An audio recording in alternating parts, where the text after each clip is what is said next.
Night എന്ന നാടകത്തിൽ നിന്നും ഇൻസ്പയർഡ് നാട്യം ടീമിൻ്റെ നാടകം ഭ്രാന്തി.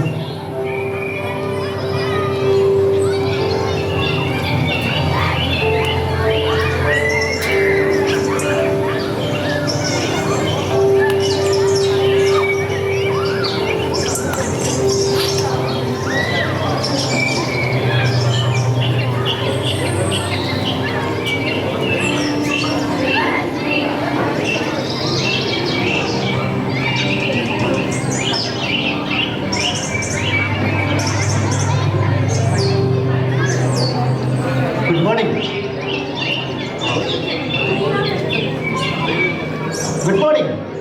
നിങ്ങൾക്ക് എന്ത് വേണം? Good morning. ഇത് മോർണിംഗ് അല്ല, ഈവനിങ് ആണ്. ഓ, അത് തമ്മിൽ വലിയ വ്യത്യാസമൊന്നുമില്ല. ഇതൊരു നേരെ ചവിട്ടുപടിയാണ്. ഇരുളും വെളിച്ചവും കൈകോർത്ത് നിൽക്കുന്ന ഒരു ഇടനാഴി. ശരി, നിങ്ങൾ പറഞ്ഞ പോലെ തന്നെ ആയിക്കോട്ടെ. Good evening. Good evening. ഞാൻ ഇവിടെ ഇരിക്കുന്ന വിരോധമില്ലല്ലോ. മറ്റെത്രയോ ബെഞ്ചുകളുണ്ട്, നിങ്ങൾക്ക് അവിടെ ഇരുന്നാലെന്താ? പക്ഷേ ആ ബെഞ്ചുകളിലൊന്നും നിങ്ങളില്ലല്ലോ. എന്നെ ആകർഷിച്ചത് ബെഞ്ചിനേക്കാളും നിങ്ങളാണ്. ഞാൻ ഇവിടെ ഇരിക്കുന്ന വിരോധമില്ലല്ലോ. നിങ്ങൾ ഇവിടെ ഇരിക്കുന്നത് എനിക്ക് ഇഷ്ടമല്ല. അത് കഷ്ടമല്ലേ? ഒരു പാവ സഹജീവിയോട് ഇങ്ങനെ പെരുമാറോ? ഞാനിവിടെ ഒതുങ്ങിയിരുന്നോളാം.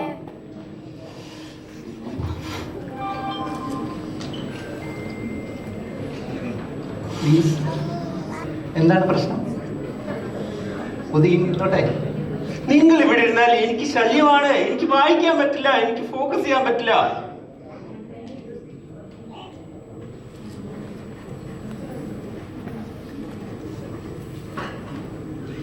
എന്താ വായിക്കുന്നത്?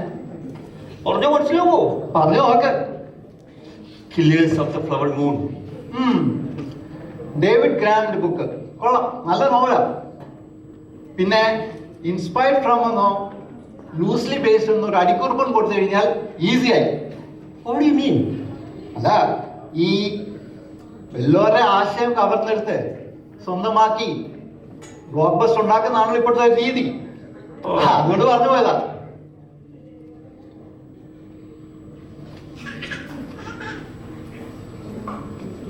ദീദി, അതുകൊണ്ടോ?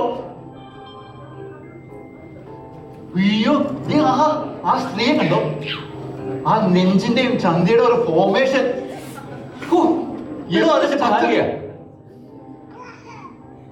സോറി അതല്ല പറഞ്ഞേ.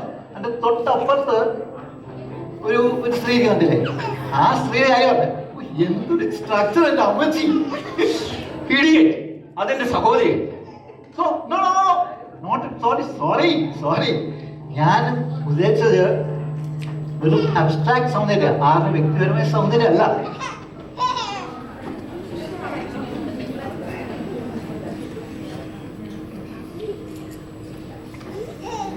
അല്ല, നിങ്ങൾ എന്തായി നോക്കുന്നേ? അല്ല, ഇനി ആരും പെങ്ങളോ ഭാര്യയോ ഇനി അബ്സ്ട്രാക്ട് വകുപ്പിൽപ്പെടാത്ത ഏതെങ്കിലും സമൂർത്തമായ സൈന സൗന്ദര്യം എവിടെയാണ് നോക്കിയതാ? നിങ്ങളവളെ കൊള്ളാമല്ലോ. സമയച്ചേ, ഇപ്പൊ എന്നെ കുറിച്ച് ചെറിയ മതിപ്പൊക്കെ തോന്നില്ലേ? എവിടെ ഇരുന്നോട്ടെ? ശല്യപ്പെടുത്തരുത്. എനിക്ക് സംസാരിക്കണമെന്നേ ഉള്ളൂ. ഇവിടെ എനിക്ക് വായിക്കണം, എനിക്ക് സംസാരിക്കണം. നിങ്ങൾ എന്നെ മനഃപൂർവ്വം ശല്യം ചെയ്യാൻ വന്നാണോ? Not at all. ഇതുവരെ അഭിജിതരായ രണ്ട് സഹജീവികൾ അടുത്ത് പരിചയപ്പെടാൻ ശ്രമിക്കുകയാണ്. ഈ ജീവിതത്തിന്റെ വികാസം തന്നെ ഇങ്ങനെ പരിചയപ്പെടലിൽ നിന്നല്ലേ? അതെ, നമ്മുടെയൊക്കെ അച്ഛനുമായ ഇങ്ങനെ ചേർന്നിരുന്നില്ലെങ്കിൽ നമ്മളെയൊക്കെ ഉണ്ടാവുമായിരുന്നു. നിങ്ങളൊരു തത്വചിന്തകനാണല്ലോ. ശരിയായില്ലേ? അതാണ് പറഞ്ഞത്. ഇപ്പം എന്നോടുള്ള നേരത്തെ ആ ദേഷ്യം എത്രയോ പോയി. അത്രയൊന്നും മാറിയിട്ടില്ല. എന്നാലും ഒരു 5 മിനിറ്റ് കൊണ്ട് പറയാമെന്ന് മാക്സിമം പറഞ്ഞില്ലേ? ഇനിയും പറയും. അതുകൊണ്ടാ പറയുന്നത് ഫേസ്റ്റ് ഇംപ്രഷൻ. നിങ്ങൾ എന്നെ വായിക്കാൻ സമ്മതിക്കില്ല. ഞാനല്ല സമ്മതിക്കാത്തത്. ഉണ്ടോ? ഇരുട്ടായി, സന്ധ്യയായി. ഇരുട്ട് വായിക്കാൻ പാടില്ല, നിങ്ങളുടെ കണ്ണുകേടാണ്. എന്റെ ആരോഗ്യത്തെ കുറിച്ച് നിങ്ങൾക്ക് ഭയങ്കര ശ്രദ്ധയാണല്ലോ. പിന്നെ സംശയം കേട്ടോ, നമ്മുടെ ആരോഗ്യത്തെ കുറിച്ച് നമ്മുടെ ഗവൺമെന്റ് എന്ത് ശ്രദ്ധയെന്ന് അറിയാമോ? അതിനുവേണ്ടി ഒരു പ്രത്യേക ഡിപ്പാർട്ട്മെന്റ്, ഒരു പ്രത്യേക മന്ത്രിയുടെ കീഴിലുണ്ട്. ആ ഡിപ്പാർട്ട്മെന്റിന്റെ ചികിത്സയിൽ കഴിയാണ് ഞാനിപ്പോ. നിങ്ങൾക്ക് എന്താ മനസ്സിലായില്ലേ? പ്രാന്ത്. ഭ്രാന്തോ? അതെ, നല്ല ശുദ്ധമായ 916 പ്രാന്ത്. ഇൻസാനിറ്റി. നിങ്ങളിപ്പോ എവിടെ നിന്ന് വരുന്നു? പ്രാന്താശുപത്രി ഇതുണ്ടോ ഇതുണ്ടോ ഇത് വൈകിട്ട് ഒരു ഹൈ വോൾട്ട് കറത്തി വിടും. കറത്തി വിട്ടിട്ട് നമ്മളെ തലച്ചോറ് ഞെട്ടിക്കാൻ, അല്ലെങ്കിൽ നമ്മളെ വലിയ ഹൃദയതന്ത്രികൾ പൊട്ടിക്കാൻ, അല്ലെങ്കിൽ പൊട്ടികൾ കൂട്ടിച്ചേർക്കാൻ. നിങ്ങൾക്ക് സുഖമായതാണോ? എനിക്ക് എപ്പോഴേ സുഖമായി. അതല്ല, നിങ്ങൾ ഡിസ്ചാർജ് ചെയ്താണ്? ഏയ്, ഞാൻ അബ്സ്കോണ്ട് ചെയ്തു, വയലാടി. എന്ന്? ഒരു മണിക്കൂറായിട്ടോ. നീ അറിയോ, ഇപ്പൊ ഈ നഗരം മുഴുവൻ, അല്ല ഈ രാജ്യം മുഴുവൻ അന്വേഷിച്ചോണ്ടിരിക്കുന്ന എന്നെയാണ്. 100 കണക്കിന് ഇരുവണ്ടികൾ ചീരിപ്പായാണ്.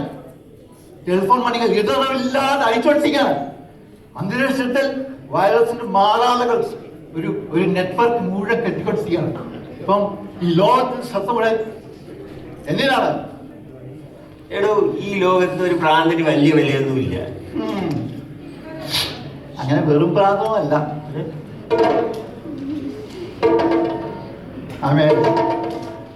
homicidal maniac, dangerous criminal. homicidal maniac? അതെ, പേടി ഓർമ്മട്ടോ. പേടിക്കണം. ഞാൻ 2 പേരെ പച്ചയ്ക്ക് കടുത്തറുത്ത് കൊന്നിട്ടുണ്ട്. എന്ത്? 2 പേരെ പച്ചയ്ക്ക് കഴുത്ത്? അതെ, ഈ കോഴിയെ താറാവിനെ കാക്കത്തില്ലേ, അതുപോലെ. കഷ്ടം. എന്താണ് കഷ്ടം? അത് ശരി, ചത്ത് കഴിഞ്ഞിട്ട് അറക്കുന്നതാണ് കഷ്ടം. അമ്മ പോസ്റ്റ്മോർട്ടം ചെയ്യുമ്പോ അറക്കുന്നത് കഷ്ടമല്ലേ? അതിനെക്കാട്ടും വലിയ കഷ്ടം ദഹിപ്പിക്കുന്നത്, അത് കഷ്ടമല്ലേ? അല്ല, കൊല്ലുമ്പോ നിങ്ങൾക്ക് പ്രാന്തുണ്ടായിരുന്നു? അത് ഞാനെങ്ങനെ പറയും മിസ്റ്റർ? പക്ഷേ മനഃശാസ്ത്രജ്ഞന്മാർ പറയുന്നത് എനിക്ക് പ്രാന്തുണ്ടായിരുന്ന. അതല്ല, ഞാനൊരു കൊലപാതകയാണെന്നാണ് ഇന്ത്യൻ പീനൽ കോഡ് പറയുന്നത്. സെക്ഷൻ 302.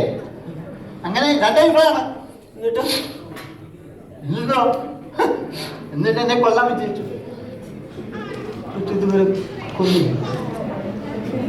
കൊന്നെങ്കിൽ ഞാൻ വേണ്ടി ഇരിക്കാൻ മനസ്സില. നേരേശം പ്രാന്തുണ്ടെങ്കിലേ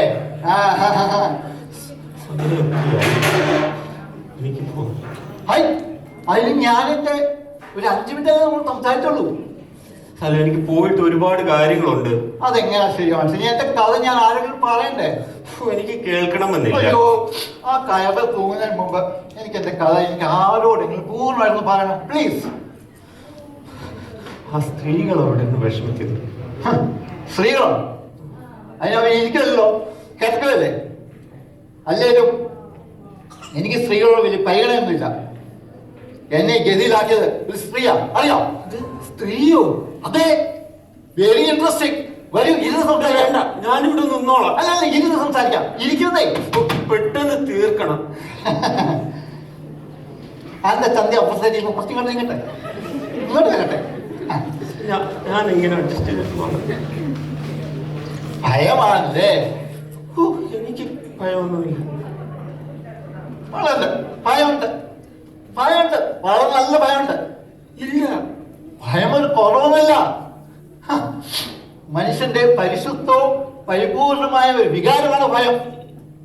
പ്രാചീന മതങ്ങൾ മുതൽ ജനാധിപത്യം വരെ നയിച്ചുകൊണ്ടിരുന്ന ഒരു വികാരമാണ് ഭയം. സർവശക്തനായ ഭയം. നിങ്ങൾ പറയുന്ന കേട്ടാ നിങ്ങൾക്ക് ഭ്രാന്തുണ്ടെന്ന് എനിക്ക് തോന്നുന്നില്ല. അതാണ് യഥാർത്ഥ ഭ്രാന്ത്. ഭാവത്തിൻ പരകോടിയിൽ സ്വയം അഭാവത്തിൻ സ്വഭാവം വരാം. നിങ്ങൾ കവിയാണെന്ന് എനിക്ക് തോന്നുന്നു. ഞാൻ എഴുതിയതല്ല, പലരും ഞാൻ മുങ്ങിച്ചത്ത് കുമാരനാശ എഴുതിയ.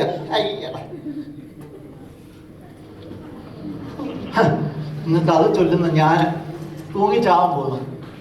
അങ്ങനെ രണ്ടറ്റതും രണ്ട് അപമൃത്യും നടുക്കൊരു കവിതയും.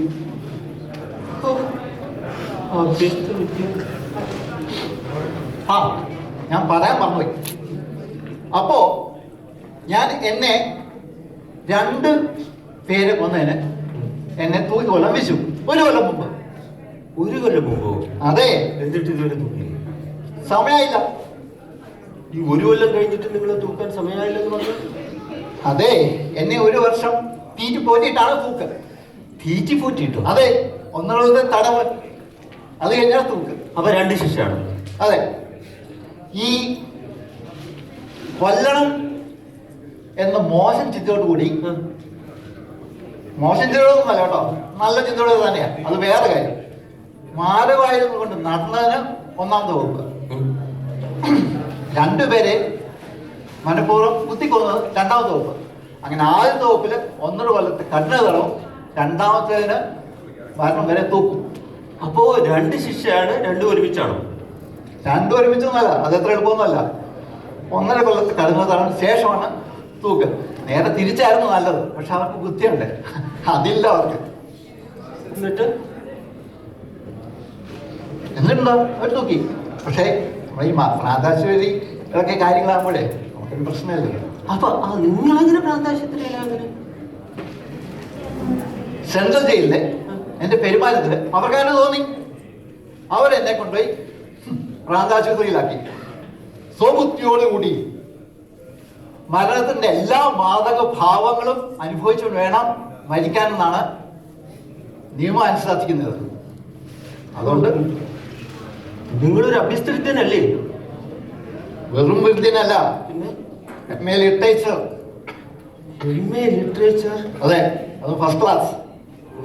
അങ്ങനെയുള്ള നിങ്ങൾക്ക് ഈ അവസ്ഥ വന്നല്ലോ.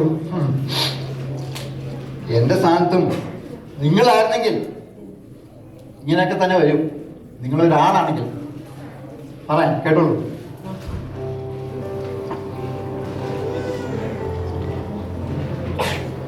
ഞാനൊരു സ്ത്രീയെ സ്നേഹിച്ചു. ജീവിതത്തിന്റെ വളരെ മനോഹരമായ കുറെ നിമിഷം ഞാൻ എൻ്റെ എല്ലാം കൊടുത്ത് സ്നേഹിച്ചു. എൻ്റെ ജീവന് തുല്യമായി. നിങ്ങൾ ജീവന് തുല്യം സ്നേഹിച്ചിട്ടുണ്ടോ? ഇരിക്കുന്ന എന്റെ ഭാര്യ. അതല്ല ഞാൻ ചോദിച്ചത്, ജീവന് തുല്യം സ്നേഹിച്ചിട്ടുണ്ടോ എന്ന്. അതെ.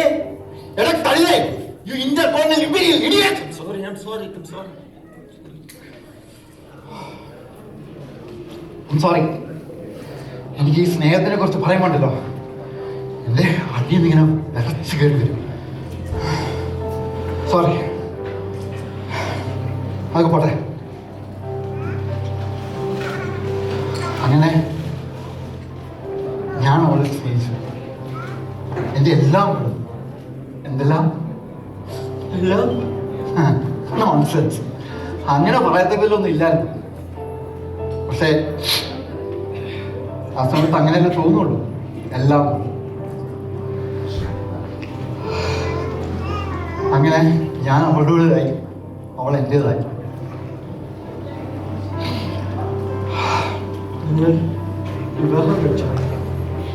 കഴിച്ചു. ഞങ്ങൾ വിവാഹിതരായി. അതോടെ എൻ്റെ ജീവിതത്തിൽ ട്രാജഡി തുടങ്ങി. അതെങ്ങനെ? അതെങ്ങനെയല്ല വിവാഹം മിസ്റ്റർ. നിങ്ങൾക്കറിയോ, ഈ പ്രേമത്തിന്റെ സൗന്ദര്യം എന്ന് പറയുന്നത് അനിശ്ചിതത്വത്തിലാണ്. വിവാഹ മണ്ഡപമാണ് പ്രേമത്തിന്റെ ശവകുടീരം. കെട്ടുതാലിയിലാണ് പ്രേമം കെട്ടി തൂങ്ങി ചാടുന്നത്. ഞാനിതൊന്നും വിശ്വസിക്കുന്നില്ല. വിശ്വസിക്കണ്ട, അനുഭവിച്ചറിഞ്ഞാ മതി.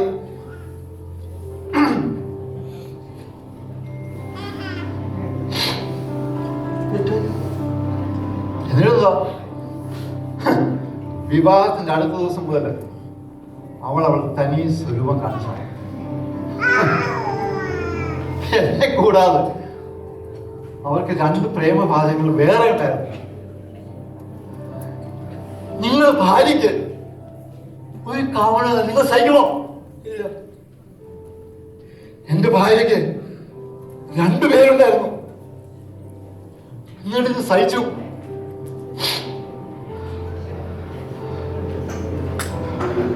എന്തോ ഞാൻ അവളെ അവളെ സ്നേഹിച്ചത് കുറഞ്ഞു പോയിട്ടാണോ അവൾക്ക് അങ്ങനെ തോന്നിയത് എന്ന് വിചാരിച്ച് ഞാൻ അവളെ ഒത്തിരി സ്നേഹിച്ചു, കുറെ സ്നേഹിച്ചു. അവൾക്ക് വേണ്ടതെല്ലാം കൊടുത്തു. ഒരു 6 മാസം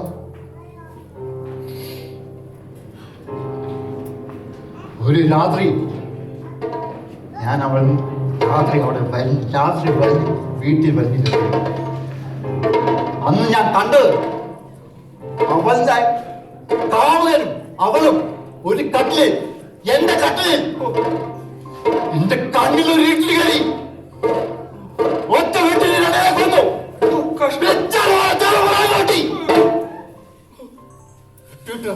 രണ്ടിനെയും ഉടലും ശരീരം വെവ്വേറാക്കി. നിങ്ങൾ ഇത്രയും വിവേകശൂന്യനാവരുതായിരുന്നു. കൊള്ളാം. ഒരു 100 ബാലാകെ എനിക്ക് നിങ്ങളുടെ ഭാര്യയുടെ സൗന്ദര്യം ഞാൻ അറിയാതെ ആസ്വദിച്ചപ്പോ നീക്ക് എത്ര ദേഷ്യം വന്നു. അന്ന് ഞാൻ അവനെ കണ്ടത് അവളെ നെഞ്ചത്താണ്. വേണോ? കഷ്ടം.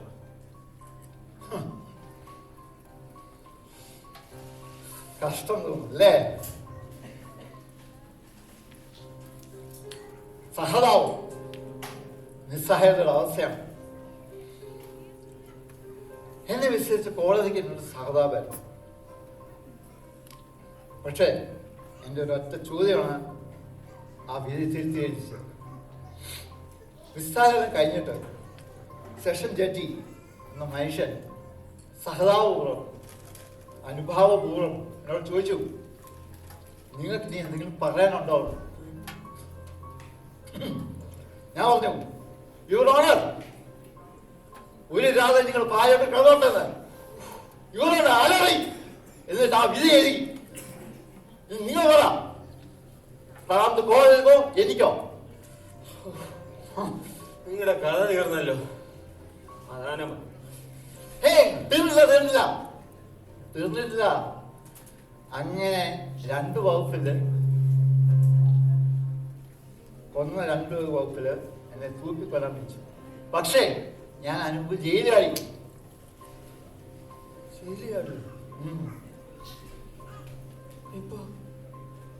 ഇപ്പം കുറച്ചു മുമ്പ്. പക്ഷേ ജയിലിൽ ആടുന്നത് വലിയ കുറ്റമാണ്. അതുകൊണ്ട് ഞാൻ വേറെ ജയിലിൽ ആടിയല്ല. ഞാൻ നിങ്ങളോട് നേരത്തെ പറഞ്ഞില്ലേ, എൻ്റെ ഭാര്യയ്ക്ക് 2 കാമുകന്മാരുണ്ട്. അതിൽ 2ാമത്തെ കാമുകനെ കൊന്നിട്ട് വേണം എനിക്ക് ജയിലിൽ പോകാൻ. That is my life mission and ambition. നിങ്ങൾ ജയിലിൽ കാടിയത് നീ കുറ്റമല്ലേ? പിന്നെ നിങ്ങളെ എന്നെ ശിക്ഷിക്കില്ലേ? ശിക്ഷിക്കും. പക്ഷേ എത്ര കൊന്നാലും എന്നെ ഒരു തവണ അല്ല തൂക്കൂ. അതുകൊണ്ട് ഇത് കണ്ടോ, ഇത് അവന് വേണ്ടി കരുതിയിരിക്കുന്ന. അവനെ എവിടെ കണ്ടാലും ഒറ്റ കുതി ഞാൻ തൂക്കും 100 വട്ടം. അതിന് അയാൾ എവിടെ ഉണ്ടെന്നൊക്കെ അറിയോ? അതാണ് ഒരു പ്രശ്നം. ഞാൻ അയാളെ 1-2 തവണ കണ്ടിട്ടുള്ളൂ. അയാൾക്ക് ഏതാണ്ട് ഇതേ പൊക്കമാണ്. അല്ല, ഇത് തന്നെ, ഇതേ വണ്ണം, ഇതേ നിറം, ഇതേ കഷണ്ടി. അതെ,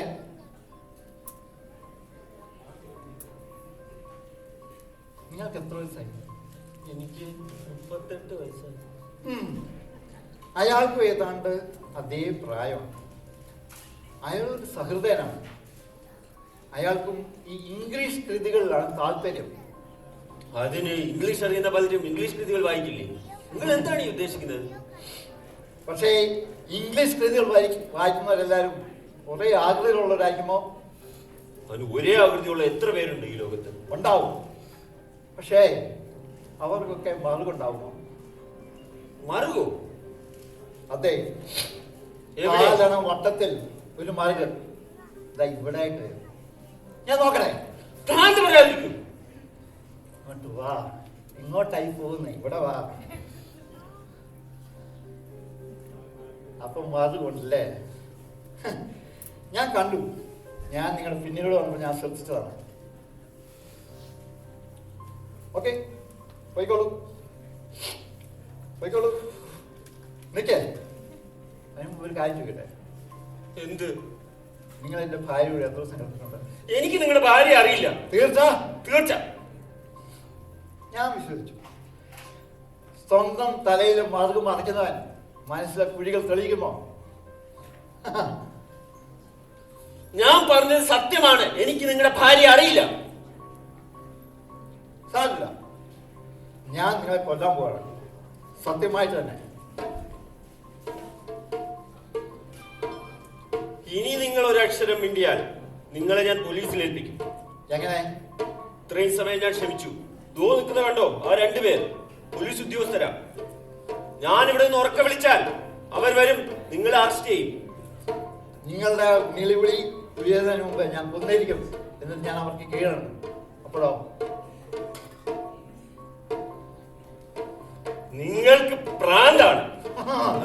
അതെ, എനിക്ക് പ്രാന്താണ്. Homicidal maniac. I'm a homicidal maniac. Mister, സ്ത്രീകൾ എനിക്ക് പോണം.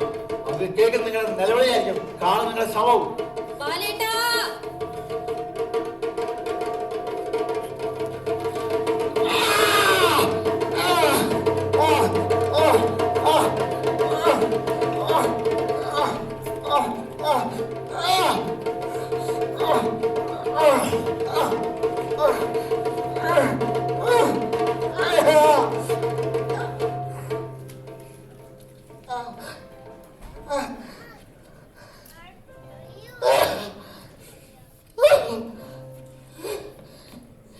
അയ്യോ, ഞാൻ കുത്തി. അയ്യോ, ഞാൻ എന്റെ അഭിനയത്തിലൂടെ ഞാൻ ജീവിച്ചു ഇല്ലേ? അതുകൊണ്ടാണ് പാരിതോഷികം നിങ്ങൾ നൽകിയത്. എന്ത് അഭിനയമോ? അതെ, ഇതെല്ലാം ഒരു ഭാവനയായിരുന്നു. നിങ്ങൾക്ക് ഇൻസ്പയർ ഫ്രമെന്ന് വീണ്ടും കുത്തി കുറിക്കാൻ ഒരു ആശയം നിങ്ങളെ ഞെട്ടിക്കാൻ. പക്ഷേ ഇതിപ്പോ ഞാനും ഞെട്ടി. എന്ത് ഭ്രാന്താണിത്? അതെ, നിങ്ങളെ പോലുള്ള ശിക്ഷിക്കുന്ന പ്രഭാവലയത്തിൽ പെട്ടുപോൽ ഉണ്ടാകുന്ന ആരാധന ഭ്രാന്ത്.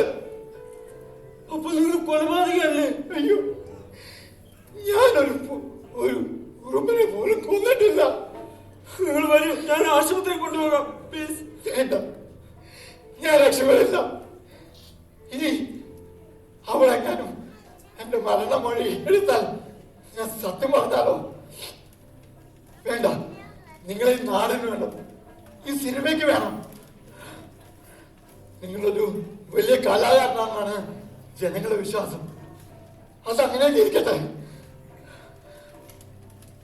ഞാൻ വെറും ഒരു പടയാളി, നിങ്ങളുടെ ലക്ഷക്കണക്കിന് ആരാധകരുടെ ആരാധന പടയാളി. നിങ്ങളുടെ സിനിമ വിജയിപ്പിക്കാനും നിങ്ങളുടെ ശത്രുവിന്റെ സിനിമ കൂവി പരാജയപ്പെടുത്താനും. വേണ്ട, നിങ്ങൾ പോയിക്കോ. പോകുന്നതിന് മുമ്പ് ആ കത്ത് എന്റെ കൈ ഉപയോഗിക്കൂ. എന്നിട്ട് ദേഹത്ത് രക്തം തെറിച്ചിട്ടോ നോക്കൂ.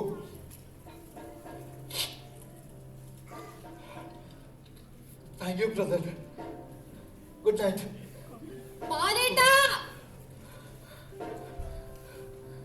നിങ്ങളെ